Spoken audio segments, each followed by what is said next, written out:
Welcome to A Midsummer Night's Dream summary. I'm going to do my best. It's not an easy play to summarize, but let's see what we can do. So, here I have a blank page because I'm going to try to get creative. Basically, Midsummer Night's Dream is about love and couples.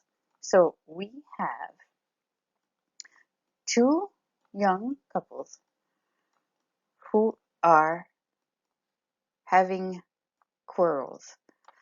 I'll explain to you in a minute. And then we have the king and the queen of the fairies, who are also having their own issues. That's supposed to be crowned. And then we have these. So once again, these are young people who are in love or whatever. And then here you have the king and the queen of the fairies. And then the last couple we have is the duke. I think it's a duke. I can't remember. Anyways, you'll see. So basically, I'm trying to simplify, and you'll see why in a minute. We pretty much have four couples where love sometimes doesn't really work out. This is what the play is about. Now, let's go put some names on those characters and those couples. Okay, the Duke Theseus is planning his marriage to Hippolyta, Queen of the Amazon. So this is the Duke, okay? They're planning on getting married. Now, Aegeus here is extremely angry, and he goes to see the Duke because his daughter, Hermia, okay, wants to marry a guy named Lysander. So Hermia is in love with Lysander, but her dad wants her to marry Demetrius. Okay? And she says no. So Aegeus, the dad, asks for the right to punish his daughter Hermia if she won't obey. And the Duke says, yeah, that sounds about right. Okay? So because of this, Lysander and Hermia, who are truly in love, decide to flee at night into the woods where they can escape and they can get married. Okay? First couple, we have Hermia and Lysander, who are in love, but Hermia's father does not want that relationship to happen. Okay? Now, Helena is Hermia's best friend.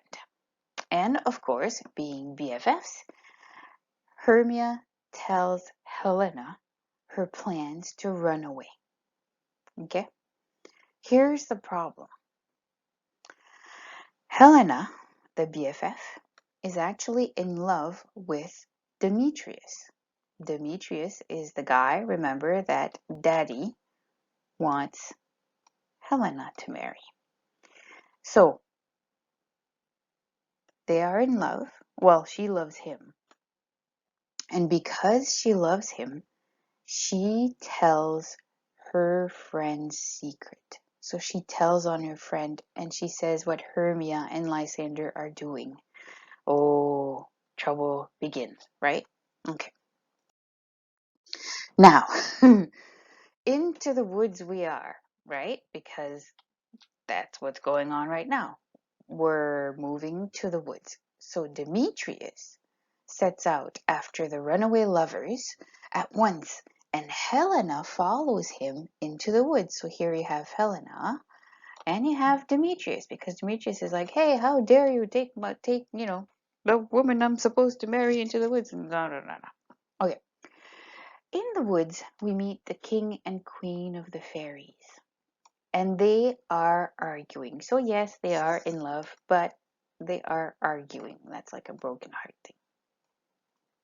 So Titania is the queen of the fairies, and Oberon is the king of the fairies.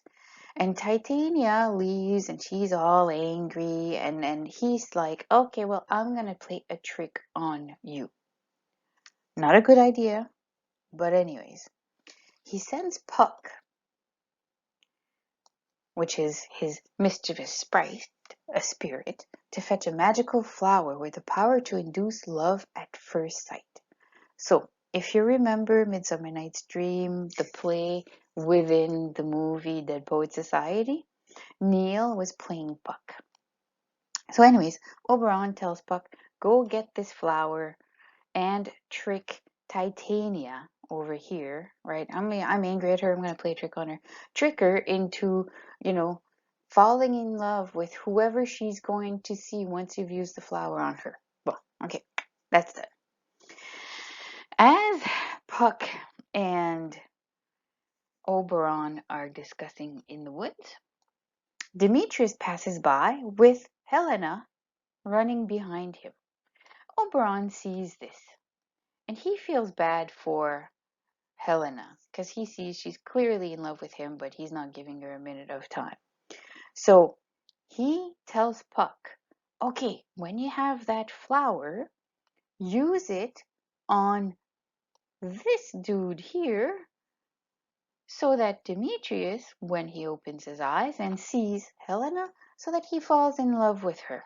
And he says, you'll know him because he's wearing clothes from Athenian and like Athens, right? He's wearing Athenian garments. That's a very vague description. And we move on. Now, Puck mistakes Lysander for Demetrius. Remember, Lysander is already in the woods, okay? And he is with Hermia. It's difficult to remember because it's like Helena and Hermia. So Lysander and Hermia are already together in the woods because they're running away. Puck thinks that Lysander is Demetrius, puts the flower juice on him. When he wakes up, do you know who he sees? He sees Helena. So now we have Lysander who is in love with Helena because of Puck's magic. Okay? She thinks he's laughing at her. Like, what are you doing? You're not in love with me, you're in love with my BFF. Okay? So then Oberon, he realizes that there's been a mistake. So he grabs the flower and he doses Demetrius with it. And then when Demetrius wakes up, who does he see? Helena. So now we've got Lysander, who's in love with Helena, and we've got Demetrius, who's in love with Helena. So basically, the two guys are in love with the same girl because of the fairy magic. And it goes on. So Hermia, poor Hermia, she wakes up to find that Lysander is no longer in love with her, but he's in love with Helena. Okay? And so there's a big squabble. All four of them are fighting in the woods, and it's just total chaos. Okay? Just total chaos. And it's really funny when you see the play. Meanwhile, because yes, there are many things going on in this play. So meanwhile, there's a group of workmen who want to be actors, and they've put on a play for the Duke's wedding. Remember, there's still that first wedding going on. And so they go to the woods to practice their play because it's isolated and no one will see them, and they're very serious, okay? Now, the lead actor is called Bottom. That's a super pun, all right? And once you see the play, you know why. So the main actor of just our regular folks is called Bottom. Bottom and the people from the village are practicing their play near where Titania is sleeping. And Titania is the queen of the fairies. Remember, Puck was supposed to use the flower for the first time on Titania because Oberon wanted to play a trick on her. So Puck sees the men rehearsing in the woods and he decides to cause trouble. and he transforms the lead actor, who's called Bottom, and he gives him an ass's head. So a donkey's head. Get it? Ass, bottom. Come on, people. It's funny. And so he doesn't know he looks like a donkey. Everybody else is freaking out. Oh, the woods are haunted. The woods are haunted. And they all run away. So he starts walking around and he's like, why are they all running away? And he's really clueless, okay? And then what happens? Titania wakes up. First thing she sees, Bottom. So she, in fact, falls in love with the dude with the donkey head. Truly funny. And so that's part of the play that is really something. Basically, Oberon wanted to humiliate Titania, so that's why they did this, all right? But Puck kind of went a little crazy with the donkey head. Okay, hope you're still with me. After having a good laugh with Puck, Oberon, he takes pity on his queen and he's like, okay, enough is enough, all right? Because, I mean, she's in love with an ass.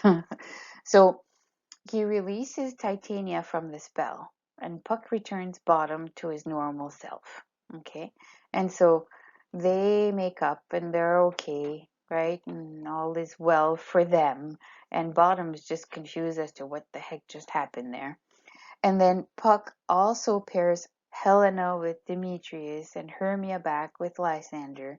So there's a little line that says, Jack shall have Jill, not shall go ill. So it's kind of cute. So he fixes the couples over here as well. And the next morning, right, because not all is well back in town because Aegeus is still angry, okay? He's still upset. And he demands to punish his daughter Hermia. But Demetrius intervenes and tells them that he's back in love with Helena. So basically, Demetrius says, dude, I don't want to marry your daughter. I'm in love with someone else. So then Theseus overrules Aegeus and invites both couples to get married that day alongside himself and Hippolyta. So remember our Duke from the first slide? So he's like, okay, these people are clearly in love, so we'll have 3 weddings. So we will all get married on the same day. Yay, okay. Now remember that play? That play will still go on. So Bottom returns to his fellow actors and they put on the play at the wedding. Another funny bit. The play is called Pyramus and Thisbe, and there's a big resemblance to Romeo and Juliet between Pyramus and Thisbe, which is kind of really hilarious in this case. So they put on the play, there's the wall, there's moonshine. Anyways, it's a classic, it truly is. There's a lion that roars. And then the final words come to Puck. And this is what we saw Neil in Dead Poets Society perform. So everyone goes to bed. Puck tells the audience, he says, if we shadows have offended, think but this, and all is mended, that you have but slumbered here while these visions did appear. So he's basically saying, look, if you didn't like the play, it was just a dream. And that is why the play is called A Midsummer Night's Dream. It's a very confusing play to try to explain to you, but I think if you get this before you actually see the play, it will help you. But I mean, it's so worth it. It is truly funny, and there are many, many versions of it. There are movies, and there are live plays, and there's a whole bunch of different things out there. So I hope you enjoyed this summary.